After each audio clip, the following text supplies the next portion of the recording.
Hello class 12, welcome back to another video of its commerce tips. So guys, आज हम लोग start करने जा रहे हैं सैम्पल पेपर इकोनॉमिक्स का, ओके, फॉर टर्म 2, जो कि है आपका 40 मार्क्स। ओके, तो चलिए स्टार्ट करते हैं विदाउट वेस्टिंग एनी टाइम। पहला क्वेश्चन है आपका, स्क्रीन पे आ जाएगा, आपकी स्क्रीन पे मैं पढ़ देता हूँ। Distinguish between stock and flow, 2 marks. तो बहुत ही इंपॉर्टेंट क्वेश्चन है। चलिए, आंसर 1, स्टॉक फ्लो। ओके, तो आपको ऐसे कर लेना है।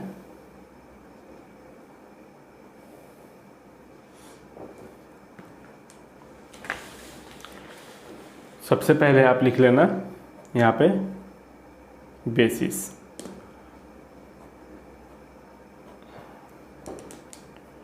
Number 1 meaning. तो मीनिंग में आप क्या लिखोगे? Stock variable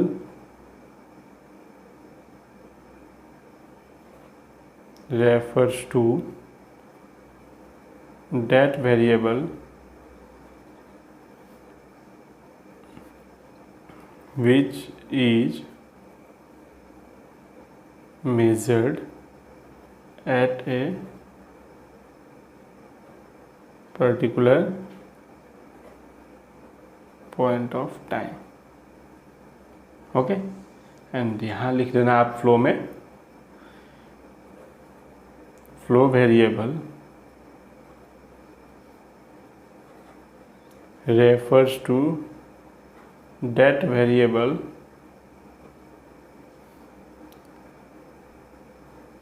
which is measured over a period of time, over a period of time। Okay, तो स्टॉक का मतलब at a particular point of time, आज के डेट पे आपके पास स्टॉक कितना है, आज के डेट पे। ओके, तो उसको बोला जाता है stock, particular point of time. और ओवर फ्लो किसको बोला जाता है? Over a period of time which is measured over a period of time. इसका मतलब ये है कि मान लो ये पूरा साल है। ओके, तो पूरा साल का, ये अप्रैल है, 1 अप्रैल, ये 31 मार्च। ओके, तो स्टॉक खरीदा, मान लो 100 स्टॉक खरीदा, फिर 20 बेच दिया, हो गया कितना? 80। फिर 80 हो गया, फिर 10 खरीद लिया, फिर 90 हो गया, फिर 5 बेच दिया, फिर 85 हो गया। तो इस तरीके से ये पूरे, इस पूरे को बोला जाता है flow, over a period of time, कैसे चल रहा है ये। ओके, स्टॉक मतलब आज के डेट पे, मान लो 31 मार्च को कितना स्टॉक पड़ा हुआ है at a particular point of time, at a particular point of time, आज के डेट पे, मतलब 31 मार्च मान लो फॉर एग्जांपल, कि आज के डेट पे कितना स्टॉक पड़ा है। और फ्लो का मतलब कितना था ओपनिंग में। ओके, फिर 20 बेच दिया, 80 हो गए, फिर 30 खरीद लिया, फिर 50 बेच दिया, फिर 40 खरीद लिया। तो ये जो प्रोसेस है इसको बोला जाता है flow, over a period of time, पूरे साल में कैसे कैसे हुआ है। ओके, तो आपको अब कॉन्सेप्ट समझ में आ गए होंगे कि मीनिंग क्या है। Stock variable refers to that variable which is measured at a particular point of time. यहाँ पे ये चीज़ सबसे मेन है, पर्टिकुलर पॉइंट ऑफ टाइम, ये लाइन आपको लिखना ही होगा। और यहाँ पे flow variable refers to that variable which is measured over a period of time, यहाँ पे ये पूरा इंपॉर्टेंट है। ओके, तो आई होप आपको समझ में आ गया होगा स्टॉक और फ्लो। फ्लो मतलब over a period of time, कि आज अप्रैल 1 तारीख को आपके पास 100 स्टॉक है, फिर आपने 5 दिन बाद 10 बेच दिया, फिर 20 खरीद लिया, फिर 40 बेच दिया, फिर 50 खरीद लिया। तो ऐसे करते करते ये पूरे को बोला जाता है flow. Okay, over a period of time, पूरा अच्छे से बताना। ओके, चलो, तो आई होप आपको समझ में आया होगा। पहला पॉइंट ये रहा, दूसरा पॉइंट भी आप लिख लो। दूसरा पॉइंट आप लिख सकते हो, it does not have a time dimension. Okay, time dimension, it does not have a time dimension. Time dimension कुछ नहीं है कि इतना तारीख से लेके इतना तारीख तक, जैसे मान लो अप्रैल से लेके मार्च तक, ऐसा तो नहीं, ये तो पर्टिकुलर पॉइंट ऑफ टाइम, आज के डेट पे बता दो भाई स्टॉक कितना है। तो आज के डेट पे स्टॉक है 62 मोबाइल का स्टॉक पड़ा हुआ है, बस आपका मोबाइल का शॉप है मान लो। और फ्लो किसको बोला जाता है? फ्लो में क्या होगा? It has a time dimension. Okay, time dimension है क्योंकि over a period of time. मान लो टाइम डायमेंशन अप्रैल टू मार्च या फिर अप्रैल टू मई, 1 महीना का भी हो सकता है। ये पर्टिकुलर पॉइंट ऑफ टाइम, अगर 2 पॉइंट है, 2 मार्क्स का है ये। ओके, तो 2 मार्क्स के लिए आपको 2 पॉइंट ही लिखना होगा। अगर आप चाहो तो एग्जाम्पल लिख सकते हो, फॉर एग्जाम्पल। ओके, इसमें आप लिख लेना मनी सप्लाई, फिर आप एक और लिख सकते हो नेशनल वेल्थ, और यहाँ पे आप लिख लेना,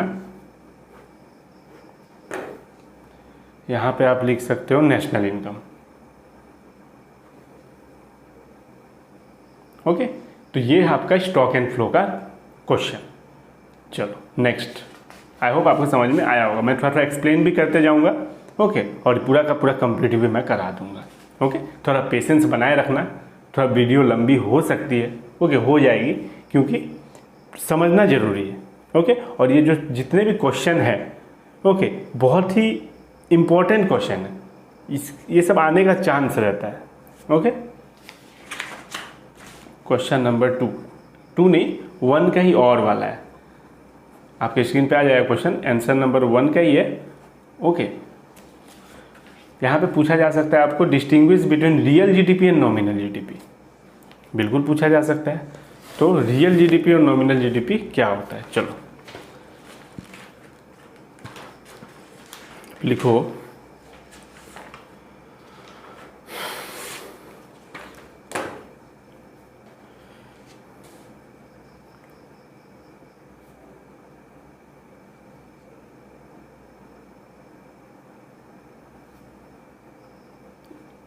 रियल जीडीपी, नॉमिनल जीडीपी, और यहाँ पे आप लिख सकते हो basis.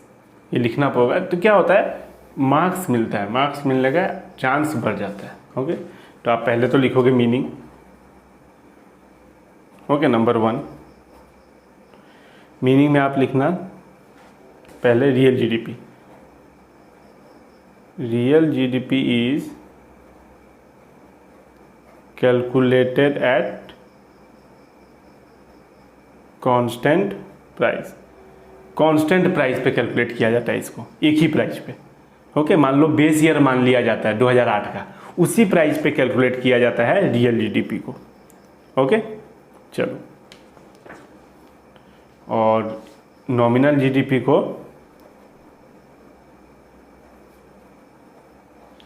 Is calculated at current price, current year के प्राइस से किया जाता है। ये बेस ईयर मान लिया जाता है, मान लो 2015 मान लो या 16 मान लो। ओके, और ये करेंट ईयर का प्राइस जो अभी चल रहा है उस प्राइस पे कैलकुलेट किया जाता है नॉमिनल जीडीपी को। ओके, तो चलो ठीक है। नंबर 2 में आप लिख सकते हो अफेक्टेड। तो ये किस तरीके से अफेक्ट होता है, असर कैसे पड़ता है इस पे असर पड़ता है। It is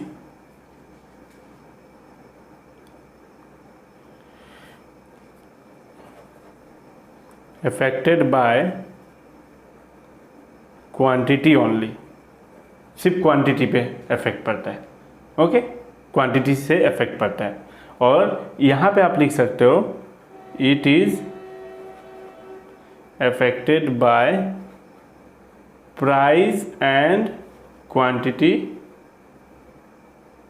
both. ओके, दोनों से, क्योंकि प्राइस क्या लेना है, प्राइस हमें करेंट ईयर का लेना है और क्वांटिटी तो करेंट ईयर का हो गई, तो इसलिए दोनों से इफेक्ट पड़ता है। पर इसमें क्या है, इसमें क्वांटिटी, प्राइस तो कांस्टेंट है, क्वांटिटी अलग अलग लेना है, जो करेंट ईयर का वही क्वांटिटी लेना है। ओके, तो इसीलिए it is affected by quantity only, quantity से ही इफेक्ट होता है। ओके, चलो, क्वांटिटी अलग अलग रहता है करेंट ईयर का, इसीलिए यहाँ पे लिखा गया it is affected by quantity only. Price से नहीं होता है, प्राइस कांस्टेंट है इसका। ओके, तो ये रहा real GDP and nominal GDP का आंसर, आप यहाँ से लिख सकते हो। ओके, चलो क्वेश्चन नंबर 2, आंसर 2 आपकी स्क्रीन पे आ जाएगा। Explain full employment and involuntary unemployment, ये भी इंपॉर्टेंट क्वेश्चन है, चलो इसका भी देख लेते हैं।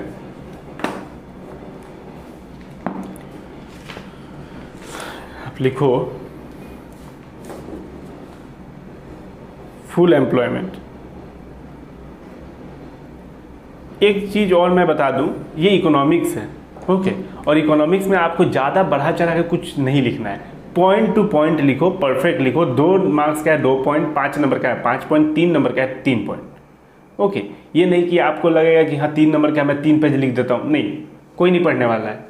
ओके, कोई एग्जामिनर इतना नहीं पढ़ेगा, सीधा देखेगा कि हाँ 3 मार्क्स का है, 3 पॉइंट लिख दिया इसने, बढ़िया से हो गया, इतना सा लिख दिया 3 पॉइंट हो गया।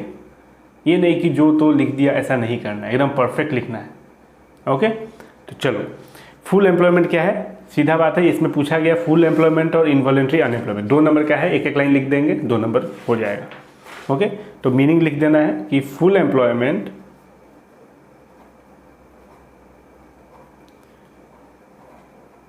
refers to a situation in which all those people who are willing and able to work at the existing wage rate get work without any undue difficulty known as full employment। तो full employment का मतलब क्या होता है, आप क्या लिखोगे कि full employment refers to a situation, एक ऐसा situation in which all those people, वो सारे लोग जो काम, हु आर विलिंग, जो काम करना चाहते हैं, एंड एबल टू वर्क, जो काम करना चाहते हैं, ये बंदा है ये काम करना चाहता है और इसके पास उतना, मतलब वो सक्षम है भी, and able to work, okay, willing to work and able to work, काम कर सकता है ये, इसके पास एबिलिटी है उतना, ओके, काम करना भी चाहता है और इसके पास उतना एबिलिटी है कि ये कर लेगा, okay, eight the existing wage rate, मतलब मार्केट प्राइस पे, and get work without any undue difficulty, और उसको काम मिल भी जा रहा है, इसी को बोला जाता है फुल एम्प्लॉयमेंट। मतलब सीधा बात है, एक बंदा है, हाँ, मिस्टर मान लो जो ये काम करना चाहता है, ये काम कर भी सकता है, सक्षम है, able to do work, okay, willing मतलब इच्छा है इसको काम करने की, एबल टू वर्क, और ये काम कर सकता है, एबल है, ये नहीं कि अनेबल नहीं है, एबल है, सक्षम है, काम कर सकता है, okay, eight the existing wage rate, जो मार्केट प्राइस पे जो वेज रेट चल रहा है उस वेज रेट पे, और इसको काम मिल भी जा रहा है विदाउट एनी डिफिकल्टी, जिसको बोलते हैं हम फुल एम्प्लॉयमेंट। ओके, और दूसरी बात हमारा है इनवॉलेंट्री अनएम्प्लॉयमेंट।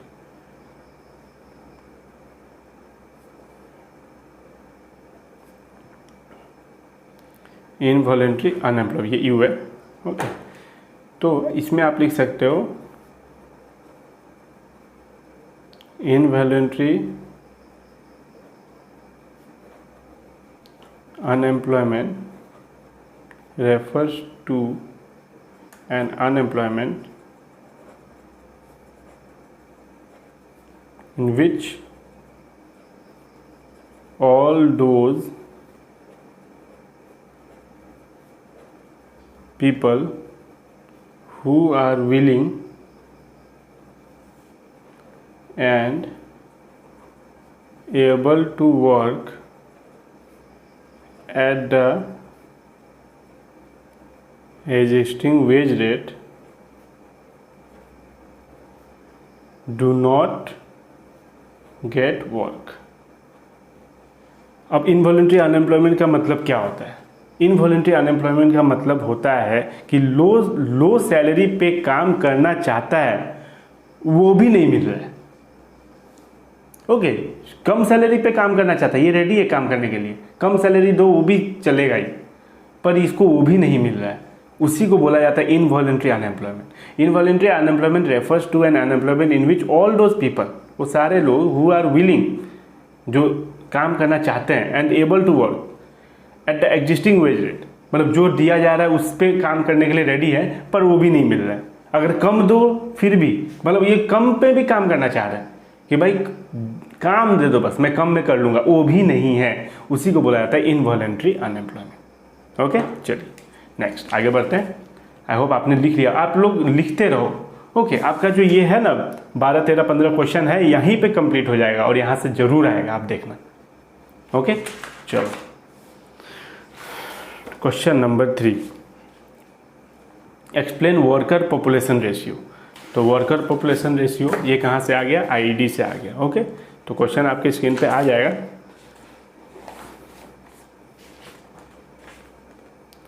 तो सिंपल एक आंसर है, छोटा सा answer 3।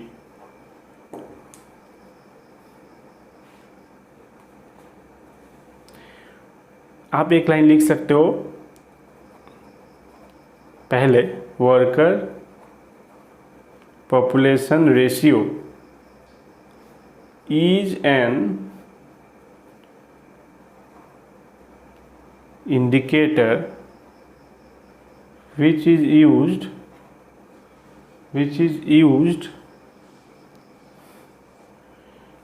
to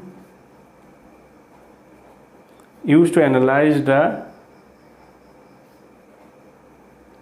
employment situation in the country. पहले तो आप लिख देना कि worker population ratio is an indicator, ये एक इंडिकेटर, ये दर्शाता है, ये क्या दर्शाता है कि which is use to analyze the employment situation in the country, कि हमारे कंट्री का या फिर किसी भी कंट्री का एम्प्लॉयमेंट सिचुएशन कैसा है, एम्प्लॉयमेंट सिचुएशन किस तरीके से चल रहा है, मतलब लोगों को जॉब कितना मिला है, कितने लोग काम करने वाले हैं, कितना मिला है। ओके, तो ये दर्शाता है, इससे ये पता चलता है कि एम्प्लॉयमेंट सिचुएशन क्या है कंट्री का, कितने लोग एम्प्लॉयड है, कितने लोग अनएम्प्लॉयड है, ये पता चलता है। ओके, तो इसके ये तो एक लाइन हो गया, और एक लाइन आप डेफिनेशन लिख सकते हो, प्रॉपर जो डेफिनेशन है वो आप लिख सकते हो, worker population ratio is calculated bye dividing the total number of workers in India by the population. Okay, by the population in India, and multiplying it by 100. तो worker population ratio is calculated by dividing the total number of worker. Okay, total number of worker को divide करना है population of India, कितने population India से, और multiply by 100, तब percentage निकल के आ जाएगा, है ना, तब एक ना एक परसेंटेज आपके पास आ जाएगा ना, तो उसी को बोला जाता है वर्कर पॉपुलेशन रेशियो। ओके, तो समझ में आ रहा है, worker population ratio is calculated by dividing total number of worker, मतलब total number of worker divided by population of India, जितना पॉपुलेशन है इंडिया का, मल्टीप्लाई बाय 100। ओके, तो इससे आपको पता चल जाएगा कि एम्प्लॉयमेंट सिचुएशन कैसा चल रहा है। तो ये एक इंडिकेटर, ये एक इंडिकेट यही करता है, ये जो रेशियो आएगा वो इंडिकेट यही करता है कि कैसा चल रहा है इंडिया का सिचुएशन या फिर किसी भी देश का। ओके, तो कितने लोग, देखो सिंपल से अगर आपको समझना है तो आप लिख सकते हो कि worker population ratio is the percentage of total population engage in work, मतलब कितने लोग एंगेज है काम करने में। ओके, आप लिख सकते हो total population engaged in work, यही दर्शाता है कि कितने पॉपुलेशन का कितने लोग एंगेज है काम करने में। तो ये कहाँ से पता चले, वर्कर पॉपुलेशन रेशियो से। आंसर 4, आंसर 4 है आपका क्वेश्चन 4 है आपका, what are the causes of global warming, ये भी आपके सिलेबस में है। तो कॉजेज ऑफ ग्लोबल वार्मिंग क्या हो सकता है? Number 1, causes of global warming. Causes of global warming number 1, 2 point आपको लिख देना है, burning of coal and petroleum product. Okay, एक ये लिख सकते हो आप, और सेकेंड आप लिख सकते हो डिफॉरेस्टेशन। सिलेबस में है आपका, आप देख सकते हो, ये आ सकता है क्वेश्चन, पूरा हाईलाइटेड है। Deforestation which increase the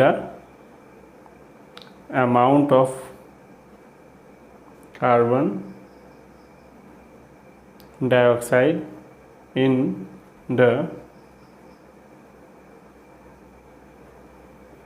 atmosphere. Okay, तो आप ये भी लिख सकते हो, सोर्स क्या है इसका भी लिख सकते हो, सोर्स ऑफ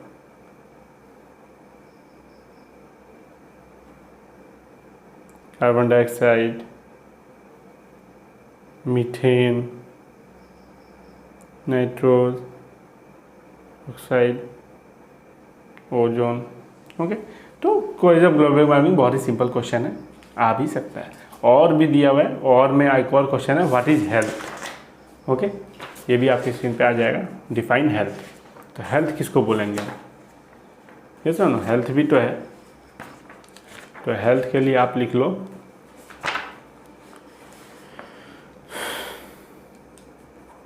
आंसर 4 का ही है, in the word of WHO health is a state of complete physical, mental and social well-being and not merely the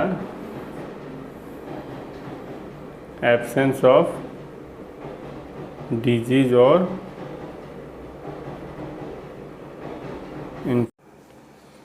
देखिए, in the word of WHO health is a state of complete physical, mental and social wellbeing and not merely the absence of disease और infirmity.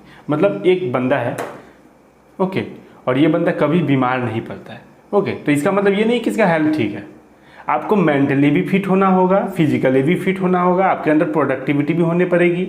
Okay, आपके अंदर potential भी होना पड़ेगा, आपके अंदर efficiency होनी पड़ेगी, मेंटल एबिलिटी अच्छी होनी पड़ेगी, तब जाके कहा जाता है कि हाँ ये इसका हेल्थ अच्छा है। ये नहीं कि हाँ इसका हेल्थ बहुत अच्छा है, ये कभी बीमार ही नहीं पड़ता है, ऐसा नहीं है, ये गलत है।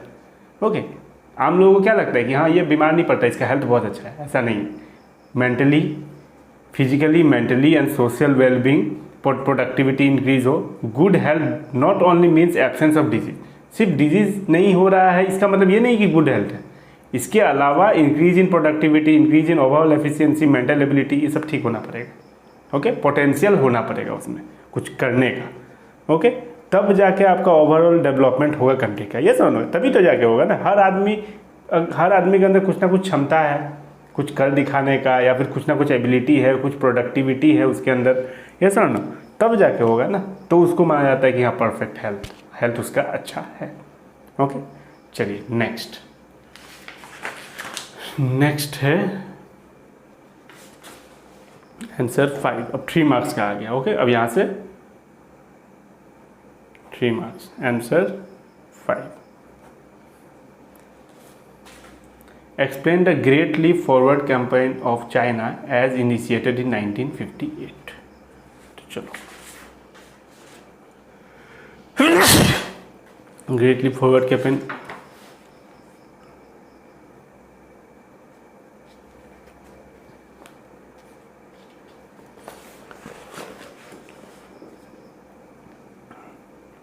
in 1958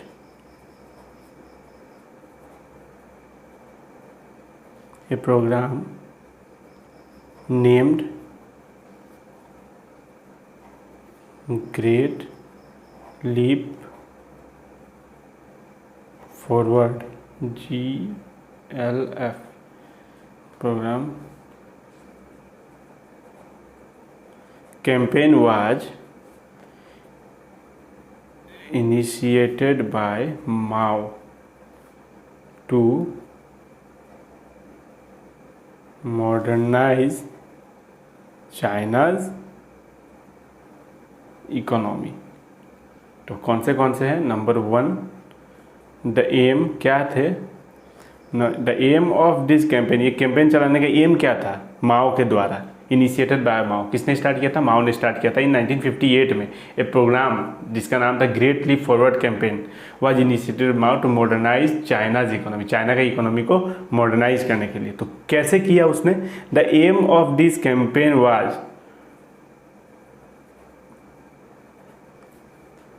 was to transform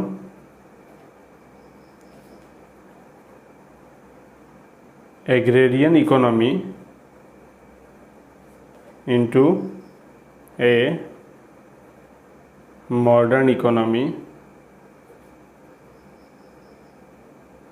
through the process of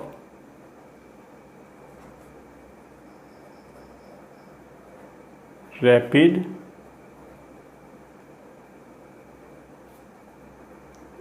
industrialisation. इसका मतलब मेन एम क्या था इस कैंपेन का? इस कैंपेन को चलाने का, ग्रेट लीप फॉरवर्ड कैंपेन को चलाने का मेन एम ये था कि जो लोग एग्रीकल्चर में बिजी हैं उसको ट्रांसफॉर्म कर दिया जाए इंडस्ट्री में। उसको बोला जाए कि आप इंडस्ट्री बैठाओ। ओके, तो the aim of this campaign was to transform agrarian economy. Agrarian economy मतलब जो एग्रीकल्चर पे लोग डिपेंड है, into a modern economy. Through कैसे होगा ये? एग्रेरियन को मॉडर्न में कैसे कन्वर्ट किया जाएगा? Through the process of rapid industrialization. कि जो लोग एग्रीकल्चर में अपना क्या बोल रहे हैं, अपना मतलब एग्रीकल्चर में जो लोग अपना योगदान दे रहे हैं वो लोग अपना योगदान कहाँ दें? इंडस्ट्री सेटअप करने में दें। ओके, तो ये एक number 1। Number 2, under this program people where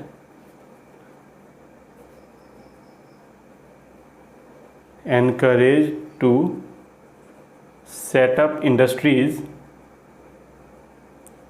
in their backyard। Backward area में इंडस्ट्री सेटअप करने के लिए एनकरेज किया गया। एंड नंबर 3 आप लिख सकते हो,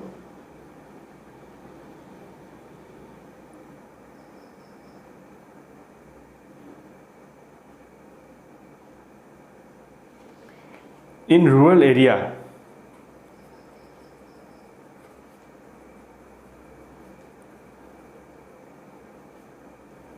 communities were started under the communist system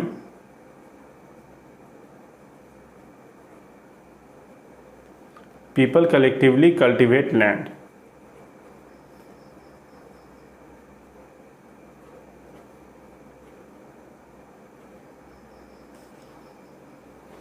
okay, तो एग्रीकल्चर के लिए कम्युनिस्ट सिस्टम लाया गया कि ये लोग अपना लैंड कल्टिवेट करेंगे।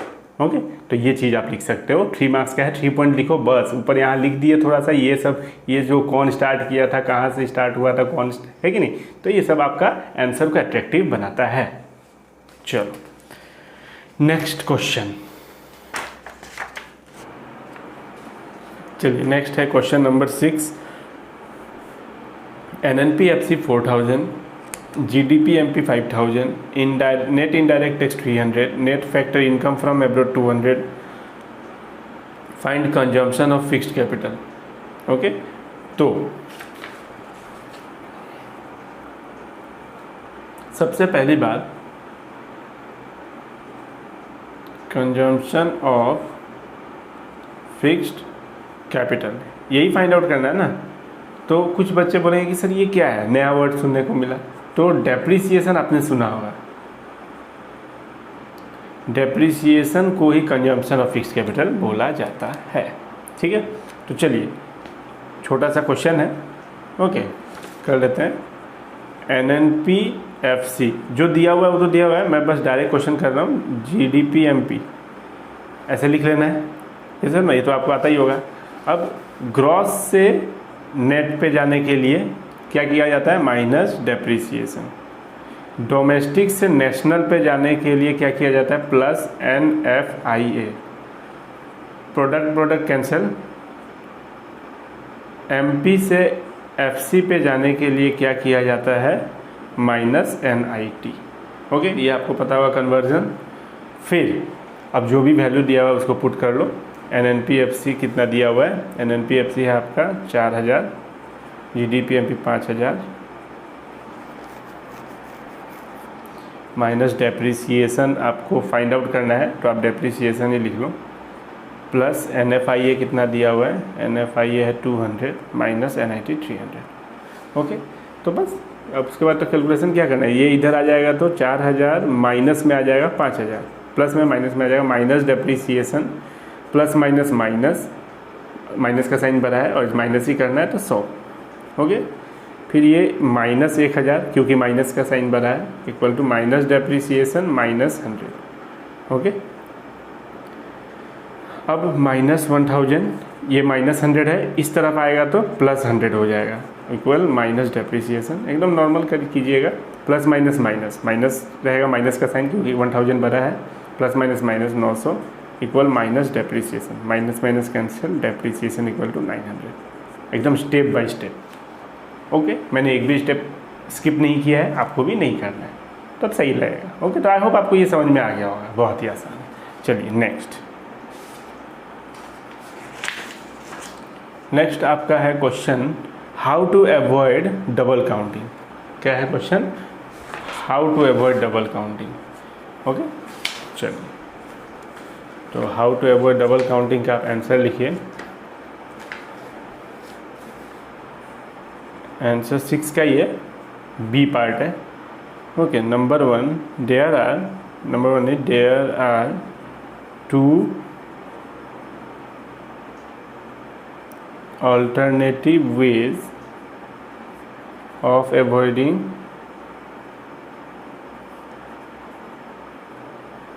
double counting.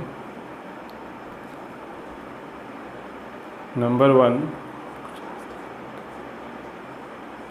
final output method. Final output method. चलिए तो इसमें आप लिख लेना, according to this method,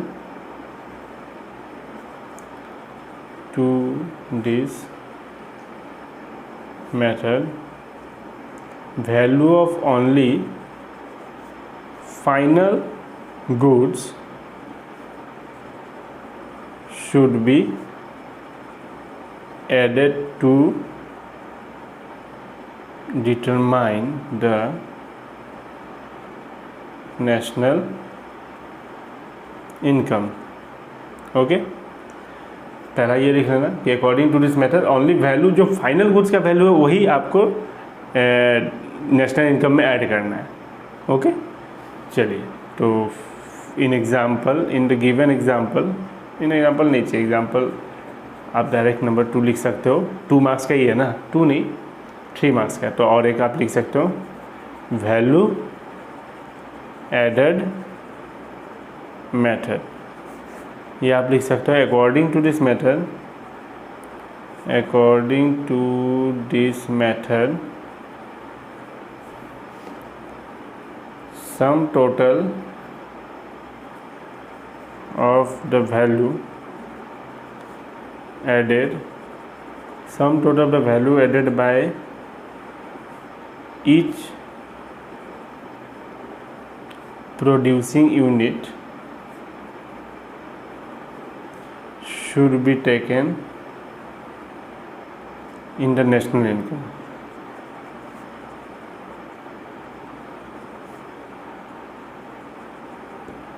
According to this method, sum of the value added by each producing unit, sum total of value added, जो भी value add होगा, जो भी मतलब यूनिट प्रोड्यूस होगा उसमें जो वैल्यू ऐड होगा should be taken in national income. तो आप ये लिख सकते हो। ओके, तो ये 2 आप लिख सकते हो, तो इसमें आपको मार्क्स मिल जाएंगे। नेक्स्ट आप लिखो क्वेश्चन नंबर 7, आंसर 7। ओके, चलो आंसर 7 क्या है।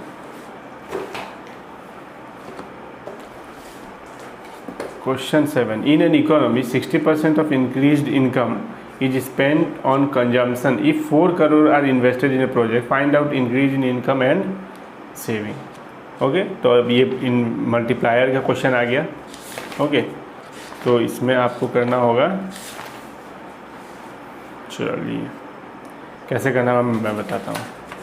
क्या क्या दिया हुआ है इन्हें, 60% इंक्रीज इन इनकम, चलो हो जाएगा।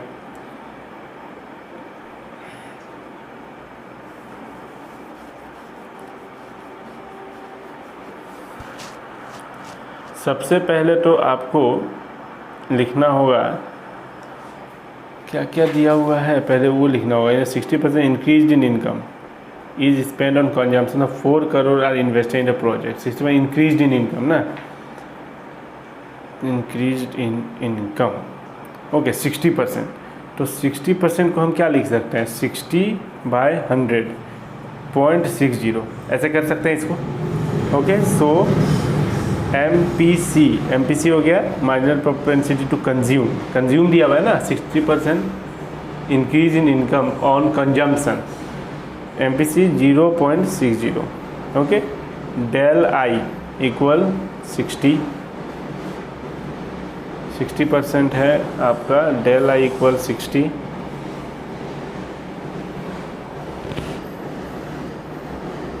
डेल आई 60 हो गया। इनकम नहीं दिया हुआ है, del Y equal to question mark del S. Okay, तो अब ये सब कुछ फाइंड आउट करना है। तो first we know AD equal to AS, तो AD को क्या लिखते हैं, C+I लिख सकते हैं, और AS को C+S लिख सकते हैं। ओके, तो C cancel, I equal S। अब सेकेंड में आपको करना है, सेकेंड यहीं पे लिख देता हूँ अगेन, आपको करना है K equal to 1/1 minus MPC, तो 1/1 माइनस 0.60, तो 1/0.60 0.40, तो 0.40 को हम क्या लिख सकते हैं, 100/40 42.5, 44 टू जाएगा, हाँ, तो 2.5 आ गया K। ओके, तो हम लोग therefore K equal to del Y by del I ये लिख सकते हैं। तो K क्या क्या है, 2.5 equal del Y by 4।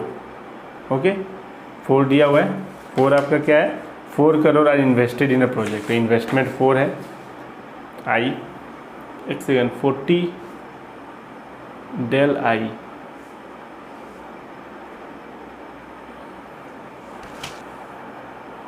for consumption. If 4 crore investment project, find out the increase in income and saving.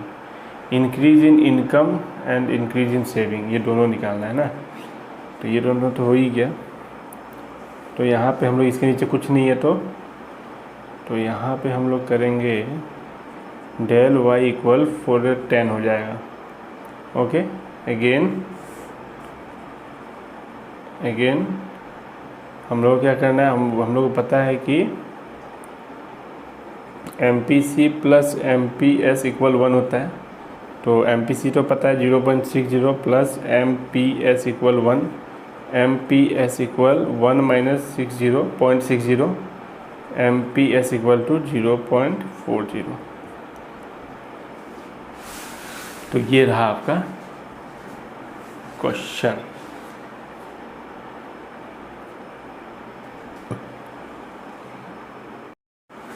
अब नेक्स्ट MPS इक्वल टू क्या होता है, del S by del Y. तो MPS तो दिया हुआ है ऐसा ना, तो इसको क्रॉस मल्टीप्लाई कर देंगे, del S equal MPS into del Y, ये आ जाएगा। फिर आपको MPS कितना आया, MPS आया 0.4, ये रहा, मल्टीप्लाई डेल वाई 10, तो ये आ जाएगा आपका 4, ओके, डेल एस हो गया। तो हमारा डेल एस हमारा क्या था, यही था, फाइंड आउट करना था, ये सर फाइंड आउट तो यही करना है। डेल एस कितना आ गया 4 करोड़, और डेल वाई कितना आ गया 10 करोड़, ओके। तो ये है आंसर आपका। तो ऐसे आपको करना होगा, ओके। चलो नेक्स्ट करते हैं, ये ऐसा क्वेश्चन आ सकता है, ओके। नेक्स्ट क्वेश्चन है आपका, explain consumption function with the help of schedule and diagram. तो ये आ सकता है। तो इसके लिए देखो, इसके लिए क्वेश्चन तो बहुत ही अच्छा है, ओके। तो मैं शेड्यूल और डायग्राम बता देता हूँ, ओके, और उसके बाद मैं आपको इस स्क्रीन पे आ जाएगा आपका आंसर, मैं समझा देता हूँ कंजम्पशन फंक्शन, ओके। देखो क्या होता है, सबसे पहले ये आंसर कौन सा है, 7 का ही बी है, ओके। आंसर 7 ही है, 7 का सेकेंड पार्ट है। सबसे पहले तो कंजम्पशन फंक्शन क्या होता है वो मैं लिख देता हूँ। Consumption function refers to functional relationship between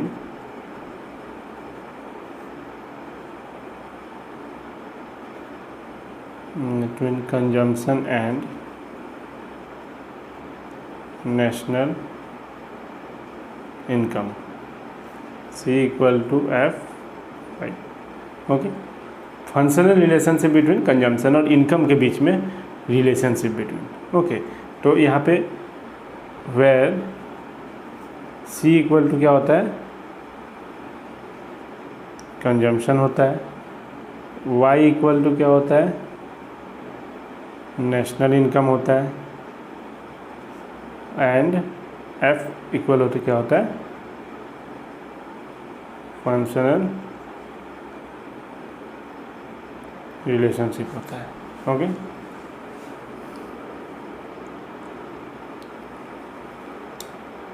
अब देखो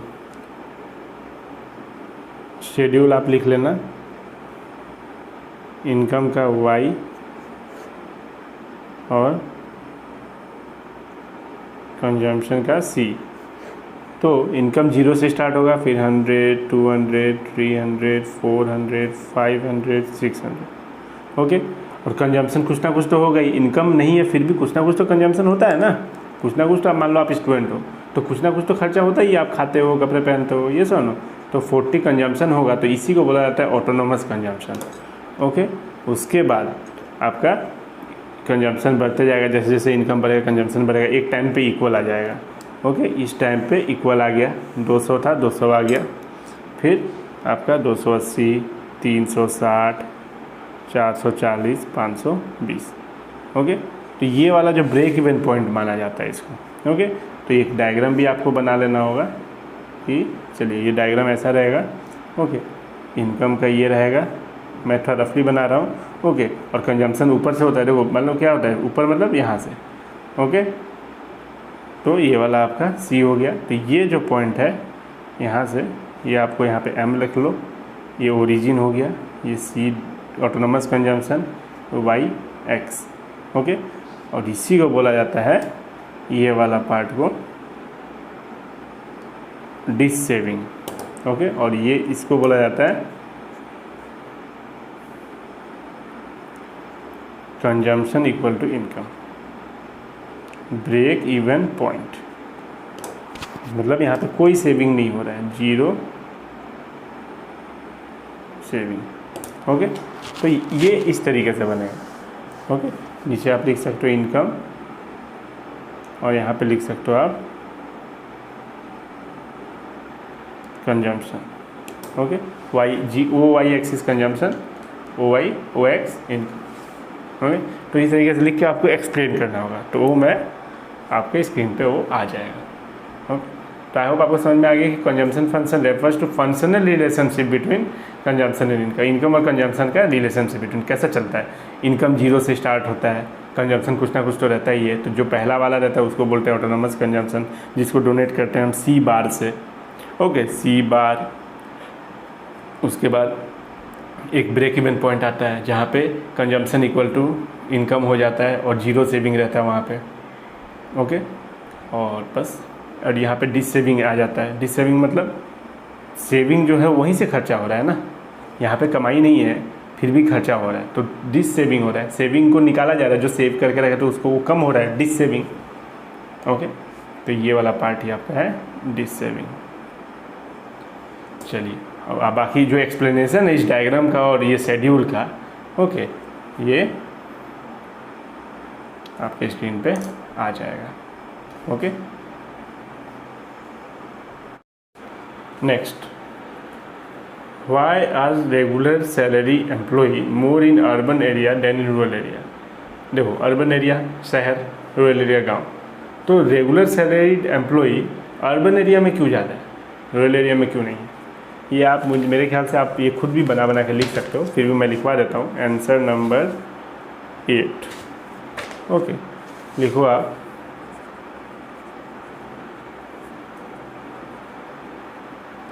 regular salaried employees are more in urban areas because urban people have a variety of employment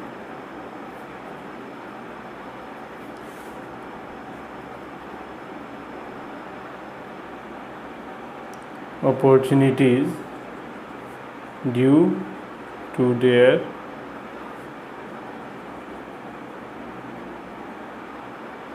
educational attainments and skill. Moreover, the nature of work is different in urban areas and enterprises require workers on a regular basis. On the other hand, only 7% of rural people are engaged as regular salaried employees due to illiteracy and lack of skills. So, regular salaried employees are more in urban area because urban people have variety of employment opportunity. क्योंकि urban people को employment opportunity बहुत ज़्यादा रहता है कि नहीं शहरों में, due to their educational attainment, क्योंकि उन लोगों के पास क्या है, एजुकेशनल क्वालिफिकेशन एंड स्किल है। Moreover the nature of work is different, सबका अलग अलग काम है इन urban area and enterprise require work on regular basis. और वो एंटरप्राइज को एम्प्लॉई भी चाहिए रेगुलर बेसिस पे, ये वो तो चाहिए ही, क्योंकि बहुत सारे काम निकलते रहता है। क्योंकि बहुत सारे आपके ये है, क्या बोला जाता है, एंटरप्राइज ऑर्गेनाइजेशन बहुत सारे कहाँ हैं, अर्बन एरिया में। On the other hand only 7% of rural people are engaged in regular salary. 7% ही रेगुलर सैलरी में engaged है employ due to illiteracy and lack of skill, क्योंकि उनके पास ना तो अच्छा क्वालिफिकेशन है और ना ही स्किल है। तो ये आप लिख सकते हो, छोटा सा आंसर 4। चलिए 3 मार्क्स के लिए। अब आते हैं next question number 9। Mention the various indicators of human development. तो इसका आंसर मैं लिख देता हूँ आपको, बस मैं पॉइंट लिख दूंगा, एक्सप्लेन आपको बुक से मिल जाएगा। मैं बताता हूँ होता क्या क्या है, ओके, ताकि हमारा टाइम थोड़ा कम में हो जाए, क्योंकि वीडियो बहुत लंबी हो रही है। The indicator of human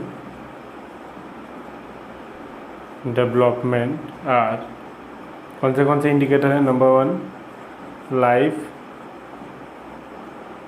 expectancy, जो कि आप लिख सकते हो ऐसे है,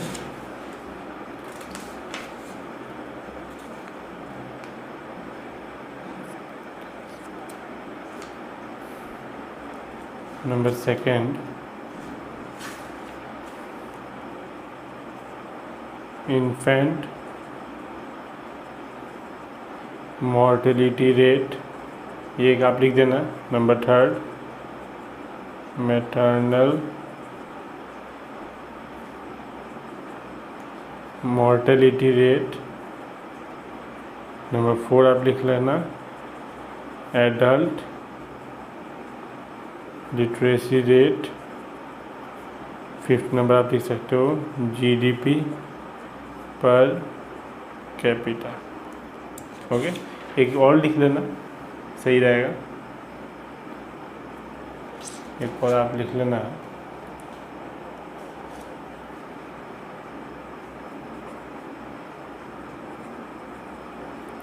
पॉपुलेशन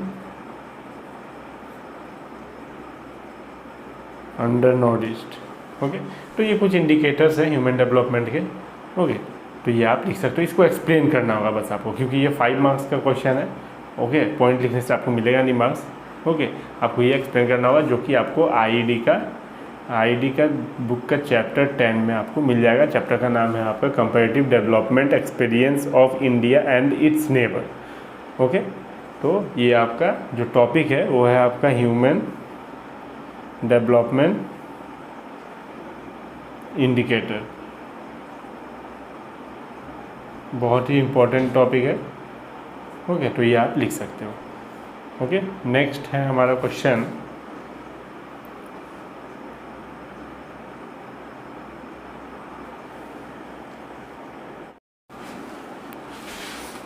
नेक्स्ट क्वेश्चन है आपका question number 10, what is excess demand. Excess demand क्या होता है, और explain the role of reverse होगा ये,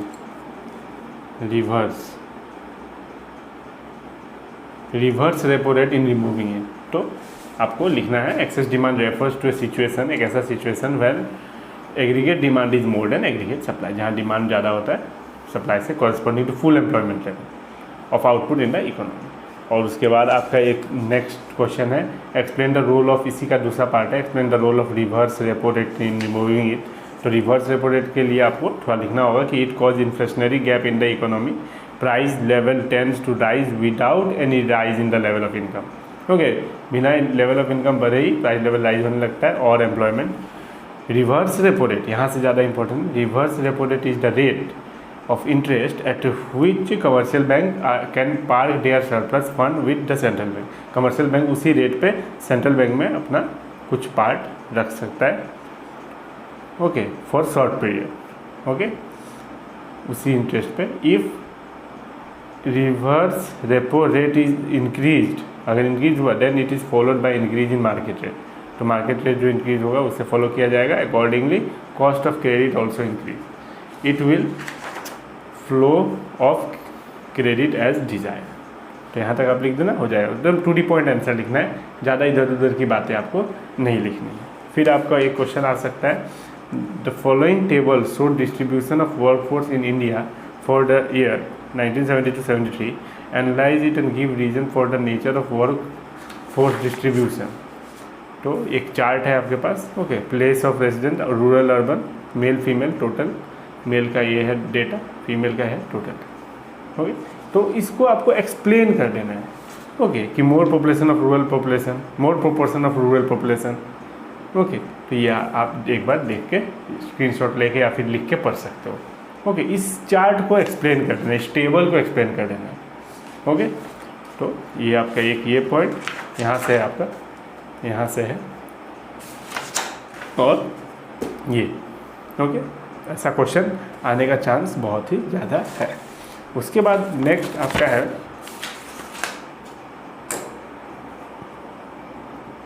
आंसर 12। आंसर 12 में नेशनल इनकम का एक क्वेश्चन है। Calculate national income, mixed income of self employed 200, old age pension 20, operating surplus 900, wages and salary 500, employees contribution to social scheme security 50, net factor income from abroad -10। Okay, ये -10 है। Consumption of fixed capital, consumption है ये। Okay, consumption of fixed capital 50, net indirect tax 50।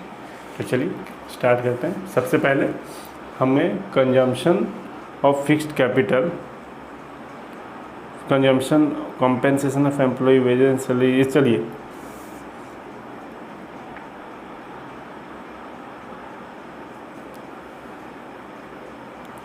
Compensation of employ क्या होता है, पहले तो हमें स्टार्ट करना है यहाँ से। Compensation to employees wages and salary plus employees contribution to social scheme. तो वेजेस एंड सैलरी कितना है 500 plus social scheme 50। Okay, question में दिया हुआ है 550। फिर again NDPFC equal operating surplus इस नो plus compensation to employee plus mixed income, यही है फॉर्मूला। तो ऑपरेटिंग सरप्लस दिया हुआ है 900 प्लस 550, अभी हम लोगों ने निकाला 550 प्लस 200। ओके, तो ये आ जाएगा 1650। अब फिर आपको देखो क्या क्या दिया हुआ है। NNP, अभी हमको क्या निकालना है नेशनल इनकम। तो नेशनल इनकम का होता है NNPFC।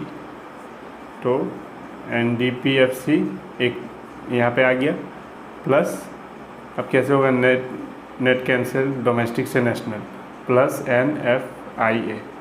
ओके, डोमेस्टिक से नेशनल में प्लस है, बाकी सब तो सेम ही है, एक डोमेस्टिक और नेशनल ही अलग है। तो 1650 हमने फाइंड आउट किया था, प्लस NFIA -10 है, तो plus minus minus 1650 -10 equal 1640। Okay, तो आप ऐसे कर सकते हो, 5 नंबर क्वेश्चन आ सकता है। ओके, तो आई होप आपको समझ में आया होगा। ओके, ये ज़रूर करके जाना। ओके, ज़रूर पढ़ के जाना, इसको यहाँ से ज़रूर आएगा। Okay, all the very best for your economics term 2 exam.